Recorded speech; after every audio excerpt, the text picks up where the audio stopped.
സംസ്ഥാന സർക്കാരിന്റെ ഡൽഹി പ്രതിനിധി കെ.വി. തോമസിന് സർക്കാർ ചെലവിൽ വീണ്ടും പേഴ്സണൽ സ്റ്റാഫിനെ നിയമിച്ചു എന്നുള്ളതായിരുന്നു.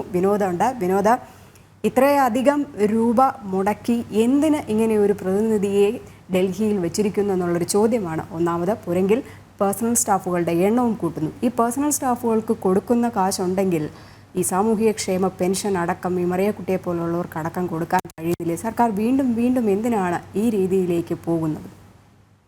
നമുക്ക് മനസ്സിലാകാത്ത ഒരു കാര്യമാണ് എന്തിനു വേണ്ടിയിട്ടാണ് ഇത്തരത്തിലുള്ള നിയമനങ്ങൾ, ഇതുകൊണ്ട് ആർക്ക് പ്രയോജനം എന്നതിനെ സംബന്ധിച്ചൊക്കെ ചോദ്യം ഉയർന്നാൽ അതിന് കൃത്യമായ ഉത്തരമില്ല. എന്തിനാണ് ഇങ്ങനെ ഒരു പ്രതിനിധി, പ്രത്യേകിച്ചും 20 MP-മാർ ഉണ്ട്. കേരളത്തിലെ ആവശ്യങ്ങൾ ഉന്നയിക്കാൻ 20 MP-മാർ തന്നെ ധാരാളമാണ്. അല്ലെങ്കിൽ അത് കൃത്യമായി ഇവിടുത്തെ മുഖ്യമന്ത്രി അടക്കമുള്ള ആളുകൾ കൃത്യമായി കേന്ദ്രത്തിലെ കാര്യങ്ങൾ ബോധ്യപ്പെടുത്താൻ സർക്കാർ സംവിധാനങ്ങളെല്ലാം ഉണ്ട്.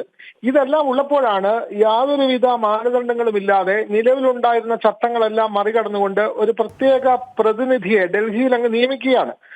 നേരത്തെ ഡോക്ടർ സമ്പത്തിനെയാണ് നിയമിച്ചത്. അതിനുശേഷം ആണ് കെ.വി. തോമസിന് ഒരു പദവി കൊടുത്തിരിക്കുന്നത്. കോൺഗ്രസിൽ നിന്ന് വന്ന മുതിർന്ന ഒരു നേതാവ്, മുൻ കേന്ദ്രമന്ത്രി, അദ്ദേഹത്തിനെ ഉൾക്കൊള്ളാൻ പറ്റുന്ന ഒരു പദവി വേണം.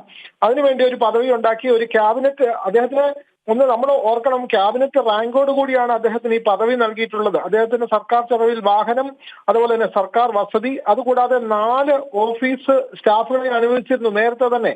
അതുകൂടാതെയാണ് ഇപ്പോൾ ഒരു പേഴ്സണൽ സ്റ്റാഫിനെ കൂടി അനുവദിച്ചിട്ടുള്ളത്.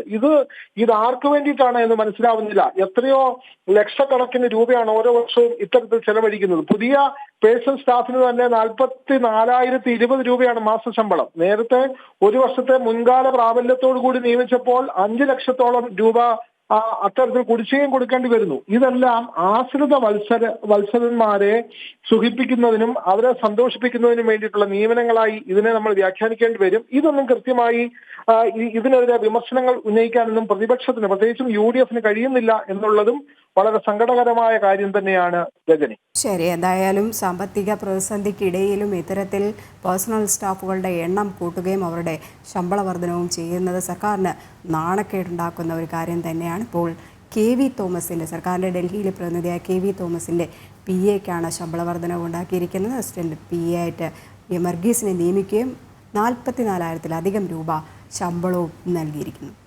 വിനോദാണ് വിവരങ്ങൾ പങ്കുവച്ചത്.